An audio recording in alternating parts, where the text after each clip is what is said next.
Mind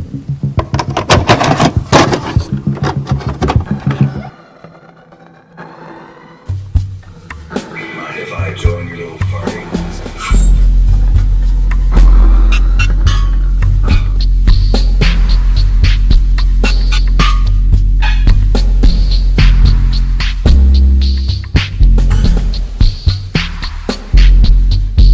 What's poppin', y'all? TCT here. It's been a long while since I reviewed an anime. What was the last anime I reviewed? I think it was, oh my god, it was Angel's Egg. I have got to get through the anime alphabet catalog, and I'm gonna have to step up my guns, man. But I got so much, I can't make excuses though. I made this channel, gotta stick with it. Gotta stick with it. Can't stop. So we're gonna be reviewing Feast of Amrita.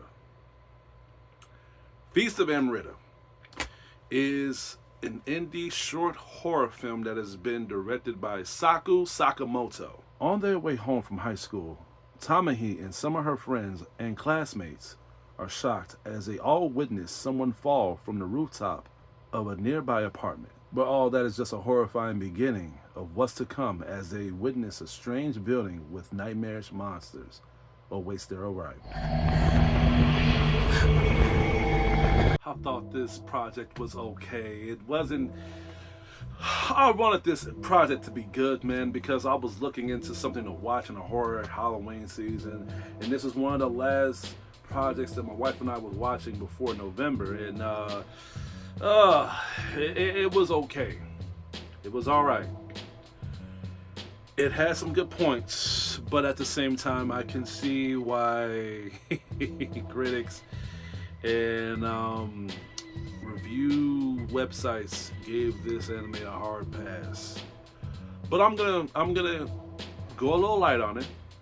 I'm gonna give you the do's and don'ts and the likes and dislikes of this project. Let's go.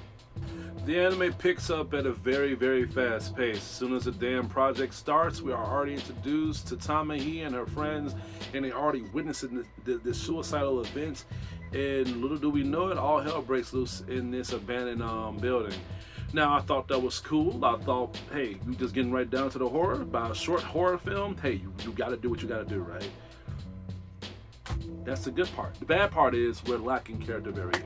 We're lacking character detail, and above all, we're lacking character development when it comes to us feeling and relating to these characters. I said this so many times. Drama, comedy, action, all right, do what you gotta do. But when it comes to horror in a film or a project that has to deal with character buildup, or when it comes to us caring about these characters, I take drama back because drama does match into this category as well. Character buildup is important, especially if these main characters or side characters is dying. But all I'm saying is, for us to care about somebody, we need to know about them. Tamahi is the only character that I know because they keep calling her name. Everybody else is expendable.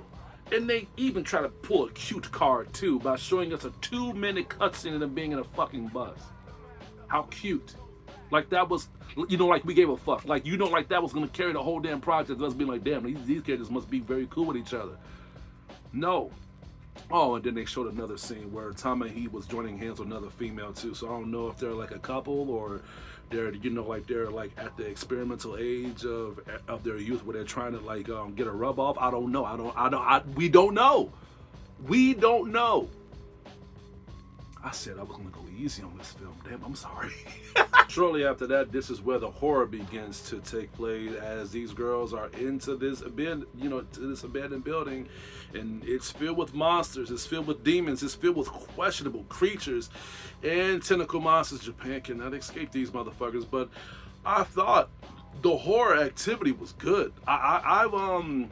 It really pulled me in a lot, man. It gave me a lot of suspense of a lot of horror projects that I know today, such as The Thing, Kite the Liberator, and the ending of the 1996 anime Berserk, and a lot of other projects like this too. The reason I'm looking down, because just in case if I forgot, I had this shit written down, just in case. But it gave me good mixtures of horror, especially when some of the girls got possessed by these monsters. Well, not possessed, it was dead. And the monster took control of their body just so they can fool the other victims, so they can get a bigger body count. It was giving me Dead Space vibes too. Like there was a scene where this girl was killed, and you can see like the cords and the monster parts in her back. She's just looking around just to find her next victim and shit. That fucked me up a little bit. I'm like, holy shit, man. I feel like you killing a person is one thing, but man, using them as a shield after that, man, that's a low blow when it comes to horror activity. But that's what makes horror movies and horror projects good. It's like, how horrific can you make a project to the point where people are looking away from the screen? I looked away a lot, honestly. The movie did good with the horror, and I honestly wanted to stick with it. I thought this was going to be just a movie about these girls witnessing the shit and they're trying to escape. Y'all should have just stuck with that and just left it alone. But no, you guys want to go sci-fi with this shit? Y'all want to go back to the future with this shit? That's where you fucked up. So I guess Tommy, he has this ability where she can just rewind time and fix what she fucks up now. I was no longer afraid at that point. When she witnessed that her friends are killed, she found a mech. she found a way how she can rewind time, and it's like, you know what, man? This is what I don't understand with creators of projects like this. If you're gonna make a horror project, you gotta think of it as a consumer. When you put shit like this in horror projects or horror movies or horror animes, are you still scared by doing this? No. No. Let me grab my shoulder real quick. You see, I don't mind y'all doing this. I don't mind if y'all add different elements of this type of stuff in a project. But the reason why it failed when Tommy, he was trying to save her friends by rewinding time, is because we don't care. We don't care.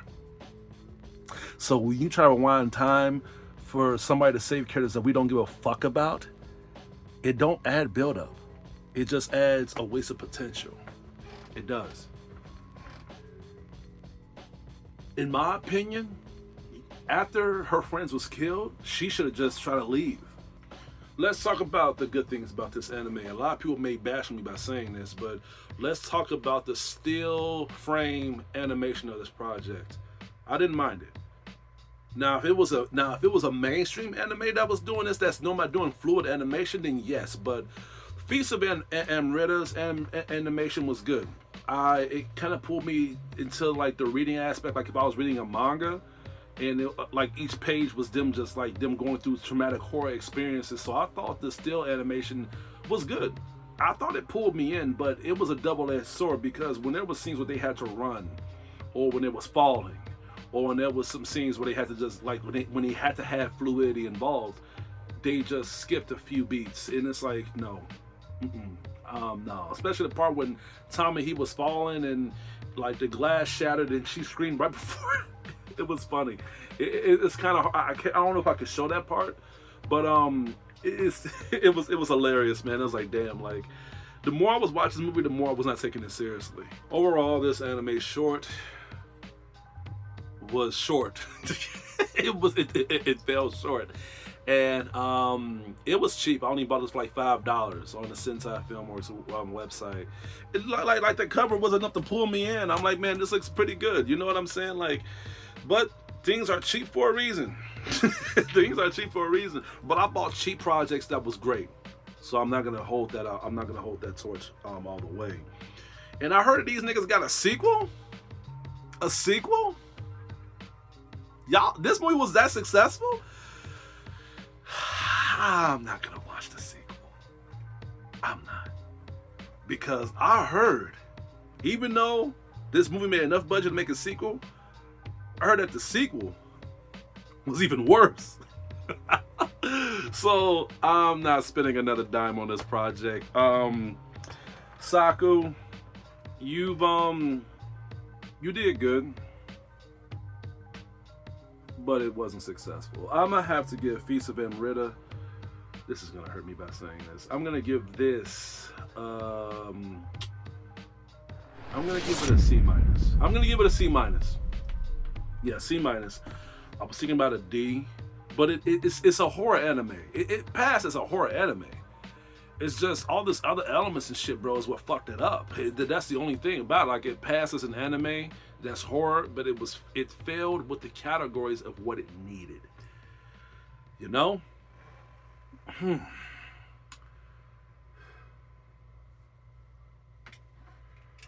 Ooh. I actually got a headache. That's why I don't like reviewing things that I know I'm not gonna like, because I begin to like have like a pulsating, nauseous. Ooh, that feels good. And people think I'm doing this for enjoyment. No, it hurts me to do this shit, especially since I paid for it. But other than that, that's all I got to say for today. Please stay tuned to my upcoming reviews and anime videos headed your way. This is Hugo, your critic teacher. I hope you all